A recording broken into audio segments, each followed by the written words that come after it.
Jadi paham ateis itu bukanlah paham modern atau rasional, tetapi justru dia paham kuno yang sudah dipatahkan oleh para nabi terdahulu.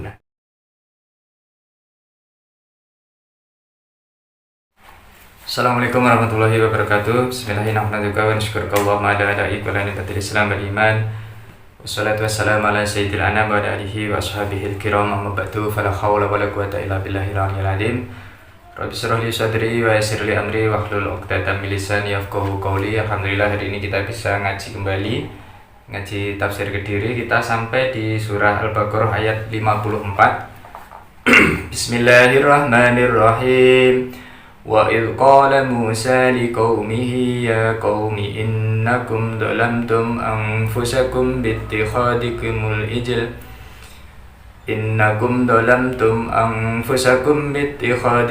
ijl fatubu ila bari'ikum faqtulu anfusakum dzalikum khairul lakum inda bari'ikum fataba 'alaikum innahu huwat tawwabur rahim.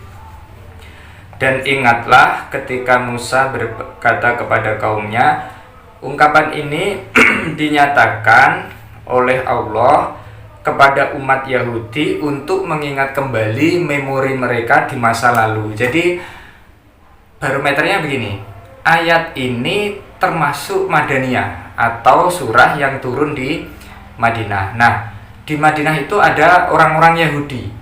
Orang-orang Yahudi itu keturunan dari Nabi Yakub yang pada masa itu adalah bermukim di Madinah. Nah, tujuannya begini, dengan menceritakan kisah Bani Israel pada masa Nabi Musa, tujuannya itu supaya orang-orang Yahudi yang ada di Madinah itu segera berbenah diri, karena mereka adalah orang-orang yang susah untuk diajak bergabung, begitu, intinya begitu. Nah, maka kisah yang kembali diceritakan oleh Al-Quran itu untuk mengingatkan kembali memori mereka bahwa mereka adalah orang yang diberi nikmat, kemudian diberi umur panjang, bisa lestari, sehingga supaya mereka bersyukur gitu. Nah, ternyata enggak, mereka tetap saja ngeyel.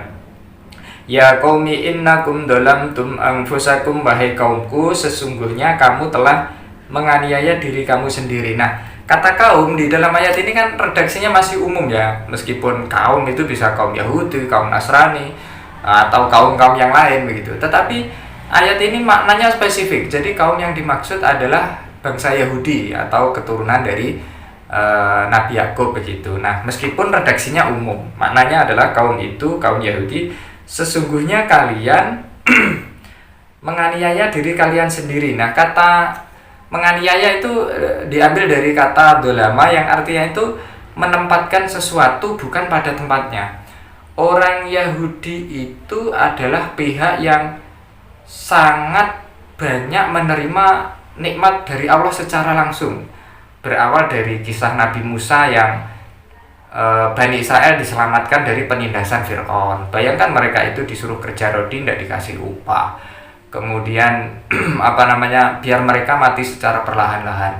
Kemudian untuk anak-anak itu dibunuh supaya jumlah mereka tidak bertambah. Untuk anak perempuan itu dijadikan budak. Nah, penindasan seperti ini tidak kuat ya ditimpa kepada Bani Israel, sehingga Allah itu mengirim Nabi Musa supaya membawa Bani Israel itu keluar dari Mesir. Nah, di tempat baru itu kemudian mereka kelaparan dan mereka bilang begini, aku nek nggon Mesir yo bakal mati dipateni Fir'aun, aku pindah nyanggon rene ternyata yo bakal mati keluwen begitu. Jadi kelaparan. Nah, akhirnya Nabi Musa berdoa supaya Allah itu menurunkan makanan untuk Bani Israel. Kemudian ada cerita di dalam surah Al-Baqarah, wa dalalna 'alaikumul ghamama wa anzalna 'alaikumul manna wassalwa. Nah, itu ditransfer makanan surga yang diberikan kepada mereka pada saat mereka membutuhkan. Nah, itu adalah bentuk kasih sayang Allah supaya Bani Israel itu bersyukur. Tetapi tidak, ternyata dia itu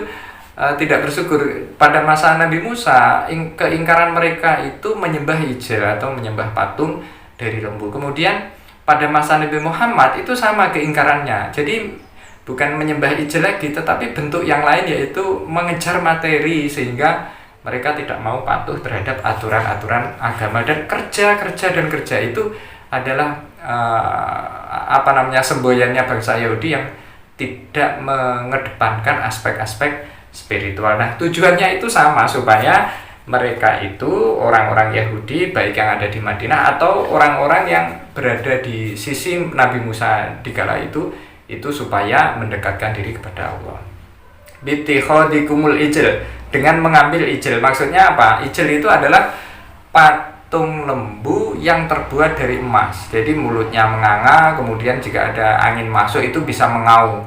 Nah, ketika angin masuk itu bisa mengaum, itu memang di dalam perut dari ijl itu ada rongga-rongga yang didesain sedemikian rupa supaya memang kalau angin masuk itu bisa seperti mengeluarkan suara dan terkesan hidup. Nah, ini sangat mendarah daging bagi Bani Israel yang dikala itu menyembah ijl, dan itu sulit untuk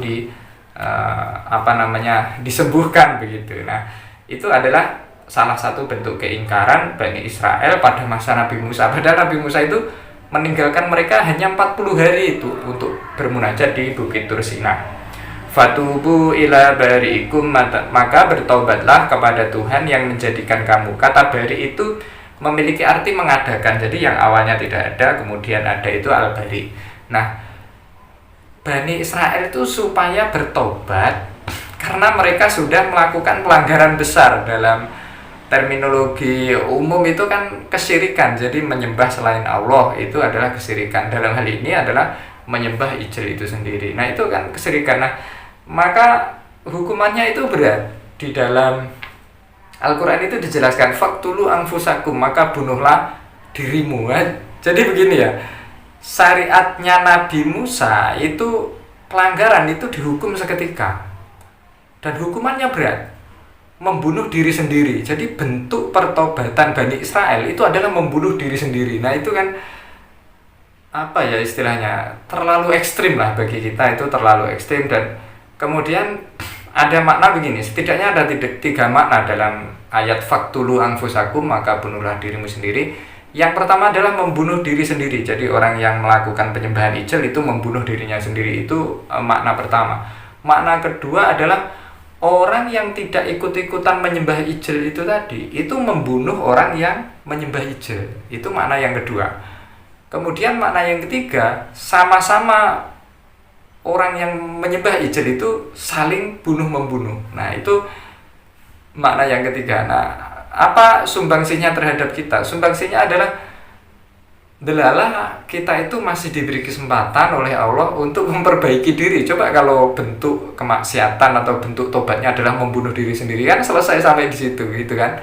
Makanya umat Muhammad itu adalah dikasih syariat yang ringan, dan kita tidak perlu membunuh diri sendiri untuk bertobat, tetapi cukup pembenahan diri itu sudah masuk kategori tobat, begitu ya. Dzalikum khairul lakum inda bari'ikum, hal itu adalah lebih baik bagimu pada sisi Tuhan yang menjadikan kamu. Nah, tobatnya Bani Israel yang membunuh diri sendiri mereka itu lebih baik di hadapan Allah. Nah, hukum ini diberlakukan hanya untuk Bani Israel, jadi tidak untuk umat Islam. Karena apa? Karena hukum Bani Israel itu lokalitas temporal. Lokalitas dalam arti ya ruang lingkupnya adalah ruang lingkup Bani Israel, sementara temporalnya adalah berlaku pada masa itu. Nah, tujuannya adalah apa? Tujuannya ya lagi-lagi mengingatkan Bani Israel yang ada di Madinah kala itu. Mereka menjadi bagian dari negara Madinah, tetapi mereka tidak kompak untuk mendukung pemerintah, untuk mendukung kebijakan-kebijakan yang dikeluarkan oleh Nabi Muhammad. Mereka tetap saja menjadi duri di dalam daging, begitu. Fataba alaikum, maka Allah akan menerima tobatmu. Jadi bagi mereka yang mau memperbaiki diri, mau bertobat, itu Allah Maha penerima tobat. Karena apa? Karena pada hakikatnya kasih sayang Allah itu mendahului azabnya gitu. Jadi siapa yang mau berbenah diri, dia akan diterima tobatnya. Innahu huwat tawwabur rahim, sesungguhnya dialah yang Maha menerima tobat lagi Maha penyayang. Nah, lucunya begini, uniknya ayat ini tidak ditutup dengan azab. meskipun di dalamnya itu ada azab berupa pertobatan supaya membunuh diri mereka sendiri. Nah, ayat ini ditutup dengan innahu huwa tawwabur rahim. Sesungguhnya Allah itu maha menerima tobat. Maksudnya begini, maksudnya adalah kasih sayang Allah kepada manusia itu jauh lebih besar dibandingkan azabnya atau siksanya kepada mereka. Jadi persentase ini yang ingin disampaikan oleh Allah, bahwa bagi mereka yang betul-betul menyesali akan perbuatannya dan mau memperbaiki diri, pintu tobat itu masih terbuka. Wa id qultum ya Musa lan nu'mina laka hatta narallaha jahrah fa akhadhatkumus sha'iqatu wa antum tanzurun.